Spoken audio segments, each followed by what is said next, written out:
Hello student.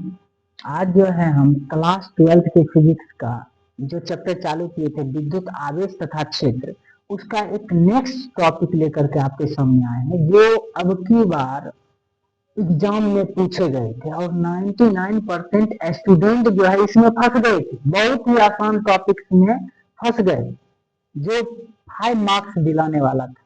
ठीक है, तो आज हम जो है इस टॉपिक को इस तरह से बता देंगे जो आपको कभी भी किसी भी तरह का प्रॉब्लम खड़ा नहीं करेगा आपके एग्जाम में। तो ध्यान से देखिए क्या है। एक समान विद्युत क्षेत्र में विद्युत द्विध्रुव पर लगने वाला बल आघूर्ण का व्यंजक प्राप्त करें। एक समान विद्युत क्षेत्र में विद्युत द्विध्रुव पर लगने वाला बल आघूर्ण का व्यंजक प्राप्त करें। ठीक है, तो हम आज देखेंगे कि एक समान विद्युत क्षेत्र, एक समान कहने का अर्थ है कि एक मान लीजिए विद्युतीय क्षेत्र है, ये जो है आपका विद्युतीय क्षेत्र है, एक समान रूप से ये जो है ऐसी करके। ठीक है, इसमें हम क्या करते हैं कि एक विद्युत द्विध्रुव को थीटा कोण पर ऐसे करके रख देते हैं। ठीक है, मान लीजिए ये ए है और ये क्या है, बी है, और इसका मध्य बिंदु मान लीजिए ये जो है ओ है। ठीक है, यहाँ से यहाँ तक की दूरी होती है 2l। क्या होती है, 2l होती है। ठीक है, और यहाँ पर होता है प्लस क्यू आवेश, यहाँ पर होता है माइनस क्यू आवेश। ठीक है, तो एक समान विद्युतीय क्षेत्र में हम एक विद्युत द्विध्रुव को रखते हैं। अब इस पर बल आघूर्ण का व्यंजक प्राप्त करें। और देखिए बल आघूर्ण को आपको सबसे पहले समझना पड़ेगा कि बल आघूर्ण होता क्या है। कि देखिए क्या होता है कि जैसे आप सिंपल अगर एग्जांपल हम लें तो देखिए इस पेन को अगर हमको घुमाना है तो क्या करना पड़ेगा, एक आगे और एक पीछे ऐसे बल लगता है। समान बल लेकिन विपरीत दिशाओं में, समान बल एवं विपरीत दिशाओं में जब किसी भी वस्तु पर बल लगता है तो वो वस्तु क्या करने लगती है, घूमने लगती है। क्या करने लगती है, घूमने लगती है। ठीक है ना, तो यही होता है कहते हैं बल आघूर्ण। जिस बल के कारण कोई वस्तु क्या करने लगे, अपने अक्ष पर घूमने लगे, उसको क्या कह देंगे हम, बल आघूर्ण कह देंगे। और देखिए इसको मैथमेटिकली कैसे लिखा जाता है, कैसे समझा जाता है। तो बल आघूर्ण का देखिए एक फॉर्मूला याद रखिएगा, बल आघूर्ण, इसको टाउ द्वारा सूचित किया जाता है। और ये होता है दो बलों में से कोई एक बल, दो बलों में से कोई एक तथा दोनों बलों के बीच की लंबवत दूरी। अर्थात देखिए tau equal to F into L, मतलब दोनों के बीच की दूरी को गुना कर देंगे तो हम क्या समझेंगे कि ये बल आघूर्ण। ठीक है, तो आप सिंपल वे में समझ गए कि बल आघूर्ण क्या होता है, और हमको इसमें भी क्या करना है, निकालना है और इसी का व्यंजक प्राप्त करना है। चलिए देखिए आज जो है हम बहुत ही आसान शब्दों में, और देखिए जो फिगर में हम जो करते हैं वही इसमें करते हैं। मान लीजिए कि अगर थीटा कोण बनाए तो इस पर देखिए ये जो प्लस है इस पर एक बल लगेगा और इस पर जो है एक अलग बल लगेगा। इधर क्यों, इधर क्यों, इधर देखिए एफ इक्वल टू हम बता चुके हैं, फॉर्मूला आता है क्यू इंटू ई। विद्युत क्षेत्र में रखे तो इधर लगेगा और एक इधर लगेगा, क्या कि F equal to Q into E. लेकिन ये देखिए उस दिशा में लग रही है और ये किस दिशा में लग रही है, इधर के। ठीक है, तो दो बल लग रहे हैं समान परिमाण के, लेकिन विपरीत दिशा में लग रहा है। और दोनों की लंबवत दूरी की बात किया जाए तो दोनों की लंबवत दूरी तो यही होगा, यहाँ से यहाँ तक। ये देखिए ये दोनों बलों के बीच की दूरी मान लेते हैं, ये क्या है हमारा लंबवत दूरी, 90 डिग्री पर होना चाहिए। लंबवत मतलब 90 डिग्री। यहाँ पर मान लीजिए हम क्या ले लिए, एक सी बिंदु ले लिए। ठीक है, अब देखिए हम क्या करते हैं, माना कि ये भी एक विद्युत द्विध्रुव है, विद्युत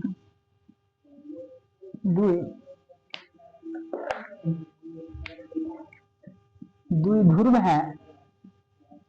है जिसे एक समान विद्युत क्षेत्र में रखा गया है, रखा गया है, रखा गया है, जिसके कारण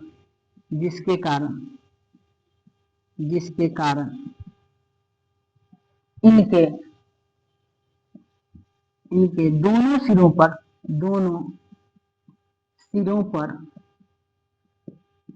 समान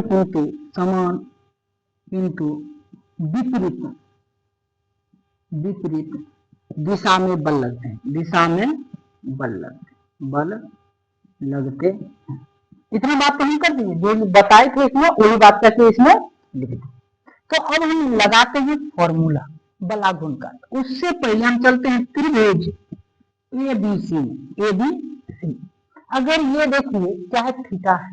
अगर इस त्रिभुज में अगर हम साइन थीटा निकालें, साइन थीटा, तो साइन थीटा का फॉर्मूला क्या होता है, P/H। क्या होता है, P/H, अर्थात लंब बटा कर्ण। क्या होता है, लंब बटा कर्ण। ठीक है, तो यहाँ पर देखिए कि थीटा के सामने वाले को कहते हैं हम लंब, और 90 सामने वाले कहते हैं कर्ण, और जो बचता है उसको कहते हैं आधा।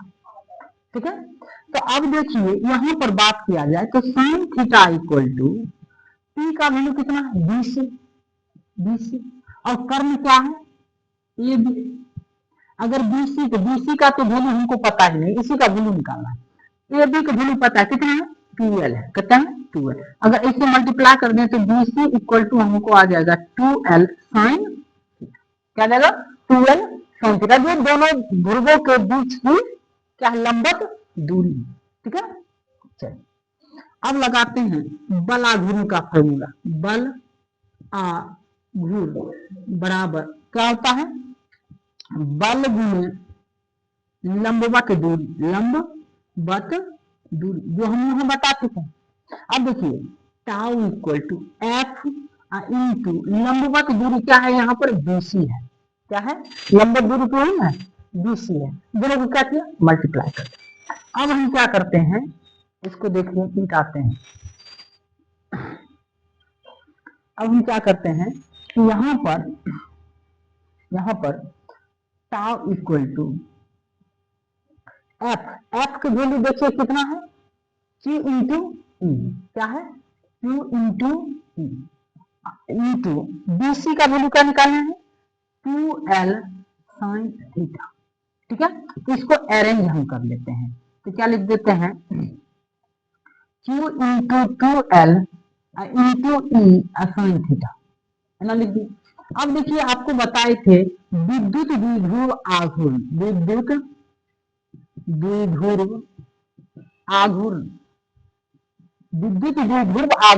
P बराबर होता है Q इंटू 2L। क्या होता है, P बराबर Q इंटू 2L।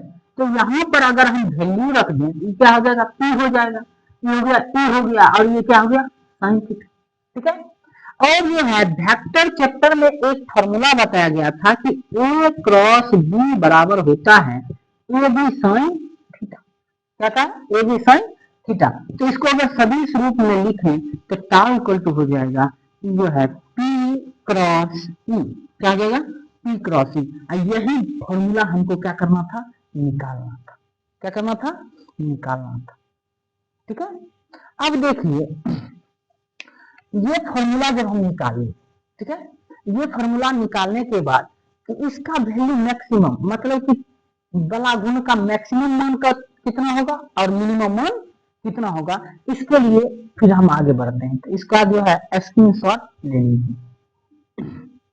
अब देखें, आगे हम देखें तो जो है केस फर्स्ट की बात करें तो मैक्सिमम कब होगा, तो साइन थीटा पर निर्भर करेगा कि जो है इसका वैल्यू ज्यादा आएगा कि कम आएगा। अगर हम जो है केस फर्स्ट में अगर थीटा का वैल्यू 0 डिग्री है, थीटा ले 0 डिग्री है, तो हम टाउ इक्वल टू जानेंगे क्या होता है formula, P E sine theta. क्या होता है, P E साइन थीटा। तो P E साइन 0 का वैल्यू होता है, याद रख लीजिएगा, साइन 0 का वैल्यू 0 होता है। कितना होता है, साइन 0 का वैल्यू 0 होता है। तो 0 से मल्टीप्लाई करने पर 0 आ जाएगा, अर्थात ये क्या निकला, मिनिमम निकला, टाउ मिनिमम। मतलब कि अगर जो है ये थीटा जो अक्ष के विद्युत क्षेत्र और जो है विद्युत द्विध्रुव के बीच का कोण अगर 0 डिग्री हो तो उस समय जो है जो बल आघूर्ण का मान आएगा, बल आघूर्ण का जो मान आएगा वो क्या आएगा, मिनिमम आएगा। क्या आएगा, मिनिमम। ठीक है। अब देखिए के सेकेंड में क्या करते हैं, थीटा को कितना करते हैं, 90 डिग्री। अर्थात क्या है कि विद्युत क्षेत्र ई और जो है विद्युत द्विध्रुव ए बी के बीच का कोण कितना हो, 90 डिग्री। कितना डिग्री हो, 90 डिग्री। तो यहां पर हम निकाल के देखते हैं tau equal to P E sine 90 degree. Sine 90 गुण 1 होता है तो पी ई निकला, टाउ इक्वल टू क्या निकला, पी ई। तो ये क्या है, मैक्स है, मैक्सिमम है। अर्थात क्या हो गया कि जब जो है विद्युत द्विध्रुव विद्युतीय क्षेत्र के लंबवत होती है तो उस समय बलाघूर्ण का मान महत्तम होता है। ठीक है। तो हम आशा करते हैं कि ये पूरा बात आप समझ गए होंगे। धन्यवाद।